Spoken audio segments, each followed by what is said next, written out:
Study on tourist visa? ये question बहुत सारे लोग पूछते ही नहीं है गाइस, बट के बहुत सारे स्टूडेंट कहना उनको बहुत गलत होगा। बहुत सारे ऐसे लोग होते हैं जो टूरिस्ट वीज़ा पर स्टडी अपनी करते हैं या फिर टूरिस्ट वीज़ा को स्टडी वीज़ा में कन्वर्ट करने की कोशिश करते हैं।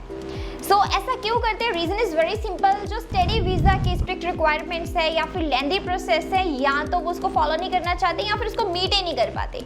अगर ऐसा होता है, डेफिनेटली आपको बहुत ही ज़्यादा ड्रास्टिक कंसिक्वेंसेस फेस करने पड़ सकते हैं। आज की वीडियो में मैं इसी टॉपिक की बात करूँगी। अगर आप अपना वीज़ा मिसयूज़ कर रहे हैं, देन आपको क्या क्या नुकसान उठाने पड़ सकते हैं।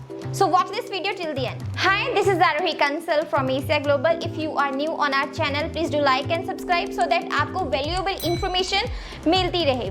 So guys, let's differentiate very basic difference between tourist and study visa. Tourist visa means आप प्योरली टूरिज्म पर्पस के लिए किसी कंट्री में जा रहे हैं, एंड स्टडी वीज़ा मीन्स आपको यूनिवर्सिटी की तरफ से एक्सेप्टेंस लेटर आ चुका है एंड अपनी हायर एजुकेशन लेने जा रहे हैं। बट बहुत बार ऐसा देखा गया, इवन ऐसा होता भी है कि जो लोग टूरिस्ट वीज़ा पर क्या करते हैं, इधर दे डू वर्क, काम करते हैं या फिर वो स्टडी कर रहे होते हैं। अगर ऐसा होता है, definitely it is considered violation of immigration law. अगर ऐसा करते हैं तो ये चीज़ हाईलाइट तो हो ही जाती है। आपने बहुत बार सुना होगा कि ABCD को डिपोर्ट कर दिया या फिर उसकी एंट्री पर बैन लग गया। तो इट मीन्स अगर इंडिविजुअली लेवल पर ये होता है, डेफिनेटली पर्सन को नुकसान उठाना पड़ता है। बट अगर ये किसी कंट्री में बहुत ज़्यादा चीज़ हो रही है, हाईलाइट हो ही जाती है, तो कंट्री इसके अगेंस्ट स्ट्रिक्ट एक्शन लेती है। जैसे रिसेंटली अगर मैं बात करूँ 1 जुलाई 2024 से ऑस्ट्रेलिया ने बिल्कुल बैन कर दिया कि अगर आप टूरिस्ट वीज़ा पर है ऑस्ट्रेलिया में, आप उसको स्टडी वीज़ा में कन्वर्ट नहीं करवा सकते। अगर आपने स्टडी करनी है, you need to come back to your home country and आपको स्टडी वीज़ा की रिक्वायरमेंट मीट करनी है, तभी आप वहाँ पर स्टडी वीज़ा के लिए एलिजिबल है, राइट। अब अगर ऐसा करते हैं, मिसयूज़ करते हैं, तो क्या क्या आपको नुकसान उठाने पड़ते हैं। देखो, ये चीज़ हाईलाइट हो ही जाती है क्योंकि एम्बेसी के पास पूरा राइट है आपका स्टेटस चेक करने का। अलग अलग तरीके से वो आपका स्टेटस चेक करते हैं कि आप किस इंटेंशन के साथ वहाँ पर रह रहे हैं, आपका जो वीज़ा स्टेटस है वो क्या है। तो अगर होता है तो डिपोर्टेशन तो डेफिनेटली होती है। अगर आप ऑथोराइज पीरियड से ज़्यादा स्टे करते हैं किसी कंट्री में, स्ट्रिक्ट एक्शंस वहाँ की गवर्नमेंट लेती है। जैसे कि मैं अमेरिका की बात करूँ, अगर 180 डेज से आप ज़्यादा स्टे करते हैं, देन आपको 3 साल के लिए वहाँ से बिल्कुल बैन कर दिया जाता है। अगर आप 1 ईयर ज़्यादा स्टे करते हैं, देन आपको 10 ईयर्स के लिए अमेरिका बैन कर देता है। आपके साथ कोई ऐसा एक्सपीरियंस हो चुका है फ्यूचर में भी, जो आप इमिग्रेशन से रिलेटेड कोई भी एप्लीकेशन अप्लाई करते हैं, कोई अगर आप स्टूडेंट वीज़ा करते हो, टूरिस्ट वीज़ा करते हैं किसी भी तरह, तब भी आपकी वो चीज़ हाईलाइट होती है, आपको डिफ़िकल्टी होती है। द रीज़न, जो एम्बेसीज है गाइज, जो कंट्रीज़ हैं, आपस में डेटा शेयर तो करती ही है, तो आपका रिकॉर्ड ऑलरेडी ख़राब हो चुका होता है, तो आपको आगे काफ़ी ज़्यादा अपने फ्यूचर में भी प्रॉब्लम आती है।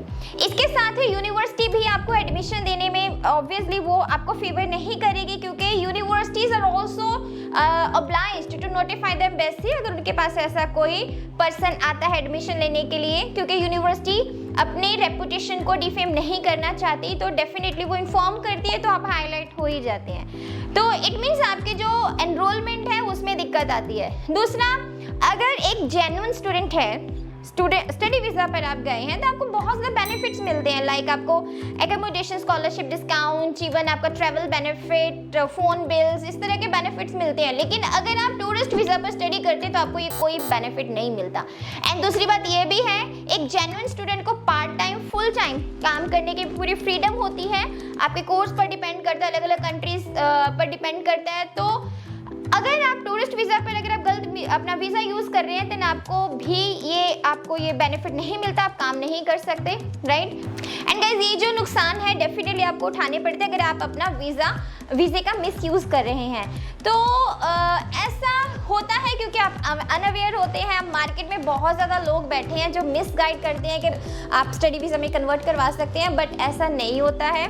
काफ़ी ज़्यादा नुकसान उठाने पड़ते हैं। लाइक कई कंट्रीज़ बहुत ज़्यादा स्ट्रिक्ट लॉज है इसके अगेंस्ट। अगर मैं बात करूँ, अगर आपका शेनेगन कंट्री में कुछ ऐसा एक्सपीरियंस है, देन आपके 29 कंट्रीज़ में री एंट्री पर आपका बैन लग जाता है। इसी तरह से यूके में भी अगर आपका कोई नेगेटिव ऐसा एक्सपीरियंस है तो यूके की री एंट्री पर आपका बैन लग जाता है। फाइनली मैं आपको ये एडवाइस करूँगी कि आप डेफिनेटली जो आप स्टेटस लेकर जा रहे हैं आप उसी स्टेटस पर मेंटेन रहिए। देखो ऐसे बहुत ज़्यादा कंट्रीज़ है यहाँ पर आपकी एलिजिबिलिटी बनती है। अगर मैं बात करूँ बहुत ऐसी कंट्रीज़ है जो आपको स्टडी वीज़ा ऑफर करती है, इवन हार्ड रिक्वायरमेंट्स भी नहीं होती, IELTS PT की ज़रूरत नहीं होती, इवन लो ग्रेड्स के साथ भी आप अप्लाई कर सकते हैं। एंड कुछ कंट्रीज़ ऐसी भी है जो अगर आपकी एज 45 भी हो चुकी है, जैसे मैं स्वीडन की बात करूँ, फिनलैंड की बात करूँ, आपको स्टडी वीज़ा ऑफर करती है एंड साथ ही साथ स्पाउस एंड बच्चों को भी साथ में लेकर जा सकते हैं। एंड कई कंट्रीज ऐसी है जिनकी प्रोसेसिंग टाइम भी बहुत स्मूथ होता है, कम होता है। So just you need to be aware of these things. So जिसके लिए आपको प्रॉपर गाइडेंस की ज़रूरत है, आई वुड सजेस्ट यू, अगर आपका भी कुछ फॉरेन जाने का प्लान है स्टडी वीज़ा के रिगार्डिंग, आपको किसी भी कंट्री की इंफॉर्मेशन चाहिए, आप हमें कॉल करें, विजिट भी कर सकते हैं।